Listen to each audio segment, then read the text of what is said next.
If you're somebody who's 25, 30, 35, and you're trying to grow your wealth, that strategy is going to be different than your strategy, Tom. So let's break them both down.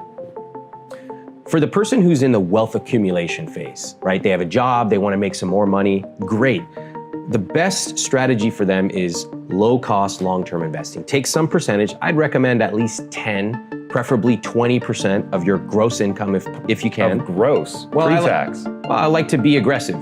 If you can't do 20, go ahead and do 10. We don't want to be engineered into trading. Trading is the enemy for real investment returns. We want boring, simple. That's where the real money's made. So when I talk to my friends who are high income earners and I ask them, we talk about their investment strategy and they go, yeah, I just have it all in Vanguard. I'm like, these are the people who have serious money, because the others have a lot of earnings, but they're trading it all. And as we know, even 1% fees can reduce it. Trading, taxes, those dramatically reduce your returns.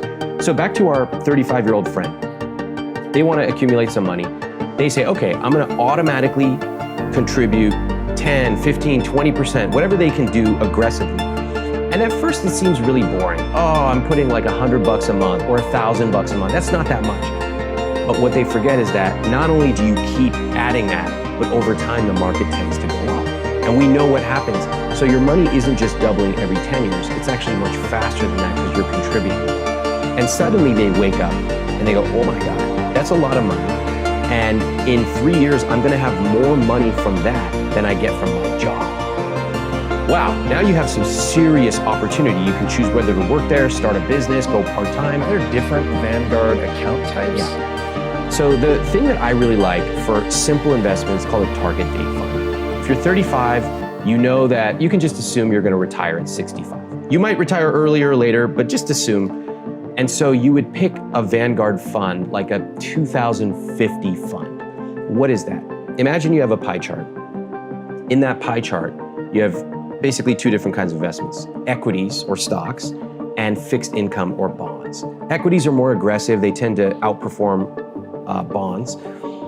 What a target date fund does is you just pick one fund. That's it, just one. Put all your money in there, and it automatically reallocates over time. How did I pick that fund? Is it just like by S&P? age? No, it's just by age. So they do it? Yeah, so you tell them. I just say, hey, I want to retire by 65. I'm currently this age. Bingo. And then they go, I'm going to put you in China. No. They say, I'm going to put you in the Vanguard 2050 fund.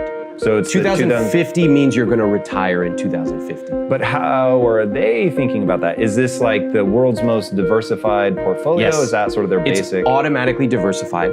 So it has international exposure. Automatically diversified. There's a human in this somewhere, even if it's just a human programming AI. Well, they have chosen to diversify in these target date funds based on this criteria. What they do is they include Boglehead model? Yeah. So they include value investing. No, it's not necessarily value investing. It is the 30-second breakdown. So when you invest, a lot of people will pick some stock.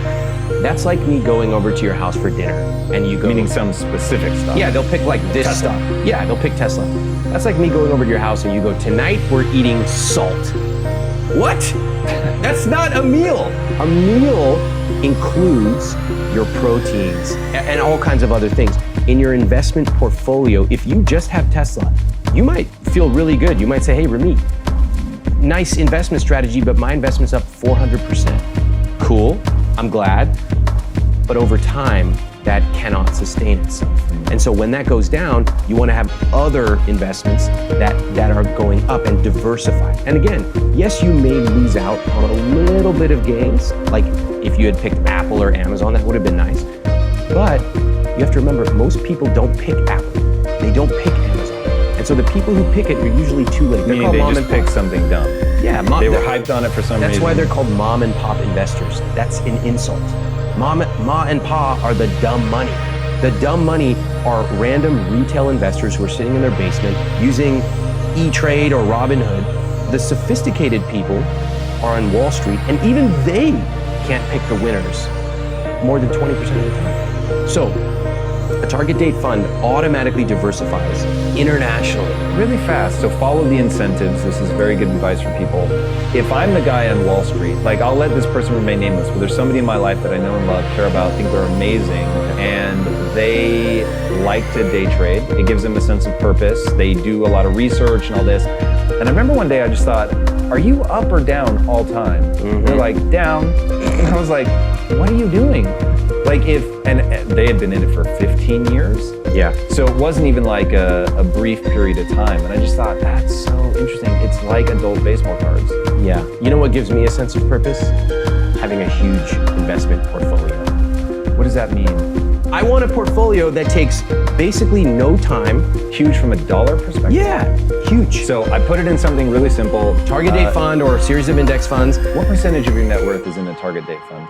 I would say not a target date fund. Now I have index funds, a series of index funds, as well as I've had a target date Index fund. meaning people don't fucking day trade it. Yeah, it's like a group of companies yeah. grouped in some way, S&P Correct. 500 or whatever. Yeah. It's basically what's inside of a target date fund, but just taken outside of it. Simple, low cost, etc. Over 90% of my net worth is in index funds. So how many different ballpark index funds are you in? Less than 10. Now, is that because Ramit is more clever than other people, and you No, just know it's which because funds? it's because I have a larger net worth. So at higher, and so you don't want to cram it all into one thing. That's correct, because for 99% of people, a target date fund is a fantastic investment. Why? It's one place that you invest. You do not have to choose all kinds of crazy stuff. Two, this is really important, it automatically gets more conservative as you get older. Now, if you're watching this right now, you're like, I don't care about that down the road. But think about it. When grandma and grandpa were in 2008, and we all heard these stories of people losing 50% of their net worth overnight.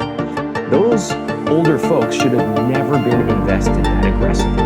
A target date fund will Into high risk things. into equities. They should have had more conservative investments. Bonds. Yeah, and so you do not. Bonds like the kiss of death right now. No, there's a big debate about whether or not people should even buy bonds or have cash or whatever. But you have to remember, the average person watching this right now is not reading all the intricacies of bonds versus cash and yields. They're like, I just want my money to go where it should go. So we have to be humble enough to recognize you do not want to be a professional money. You even said you have somebody new. Most people just want their money to grow. They want it to be relatively safe. They're willing to take a little up and down, but they don't want to think about it. They spend more time looking at a Yelp review for dinner on Sunset than they do picking their investments. That is terrifyingly true. Yeah, and so instead of fighting that, let's just acknowledge it. Hey, I am never gonna sit here and read all this stuff. And by the way, even if I did, that doesn't predict better returns. So I'm gonna pick a simple investment strategy. I'm gonna automate it, and I'll spend 1 hour per month on my money. Done. And over time, I'm gonna accumulate a very, very substantial portfolio. And I can take amazing vacations. I can provide for my family. I can have fun. That's a rich life.